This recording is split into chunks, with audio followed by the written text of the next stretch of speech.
బాప్తిసం పొందకుండా చనిపోతే నరకానికి వెళ్ళిపోతారంట కదా. అక్కడ చాలా భయంకరమైన బాధలు ఉంటాయంట కదక్క. అందుకే ఏది ఏమైనా ఎవరు వద్దన్నా నేను అర్జెంట్గా బాప్తిసం తీసుకోవాలనుకుంటున్నాను. హ్మ్.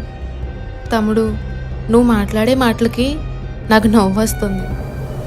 అక్క, నువ్వు ఒక మాట పాస్టర్ గారు చెప్తావా?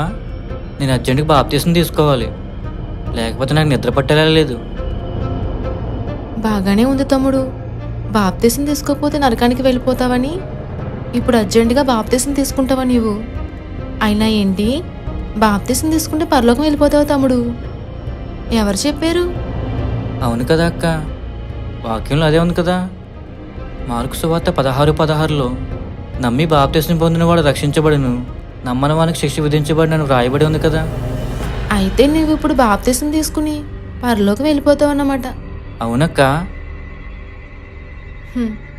తమ్ముడు, ఒక వ్యక్తికి ఒంట్లో బాగోక డాక్టర్ దగ్గరికి వెళ్ళి టెస్ట్ చేయించుకుంటే టెస్ట్లో కామెర్లను వచ్చాయి. డాక్టర్ గారు ఖచ్చితంగా పత్యం చేస్తూ ఈ మెడిసిన్ వాడు అని చెప్పారు.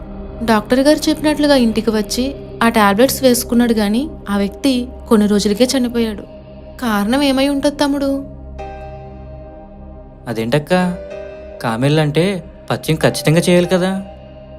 ట్యాబ్లెట్లు వేసుకుంటాడు కానీ పత్యం చేయలేదేమో, అందుకే చనిపోయాడు. కరెక్ట్గా గెస్ట్ చేసా తమ్ముడు. టాబ్లెట్స్ వేసుకున్నా పత్యం చేయాలన్నమాట, చేయకపోతే చచ్చిపోతారన్నమాట. మరి అవును కదా అక్క.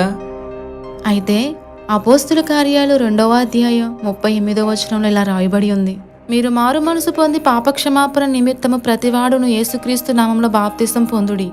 అంటే పేషెంట్కి పద్యం చేయమని చెప్పినట్టే బాప్తిసం కంటే ముందు మారు మనసు కావాలని చాలా క్లియర్గా ఉంది కదా. పత్యం చేయనివాడు మెడిసిన్ వాడినా చనిపోతాడు. మారు మనసు లేనివాడు బాప్తిసం తీసుకున్నా కూడా పడిపోతాడన్నమాట. అదే తమ్ముడు, నరకంలో. సామెతల గ్రంథం 28వ అధ్యాయం 13వ వచనంలోని అతిక్రమములు దాచిపెట్టువాడు వర్ధిల్లడు, వాటిని ఒప్పుకుని విడిచిపెట్టువాడు కనికరం పొందును. మన అతిక్రమములను విడిచిపెడితేనే పరలోకమను వరమును కనికరముగా పొందగలం. అందుకు యేసుక్రీస్తు యోహాను సువార్తలో నికోదేముతో ఇలా అన్నారు: నిశ్చయంగా ఒకడు కొత్తగా జన్మిస్తేనే గాని దేవుని రాజ్యాన్ని చూడలేరని చెప్పారు. కొత్తగా జన్మించడం అంటే రెండో మారు మరలా తల్లి గర్భం నుండి మనిషిగా పుట్టడం కాదు. గొంగళి పురుగు వలె పాత రోత ప్రాచీన స్వభావాన్ని సమాధి చేసి సీతాకోక వలె కొత్త జీవితాన్ని ప్రారంభించడమే.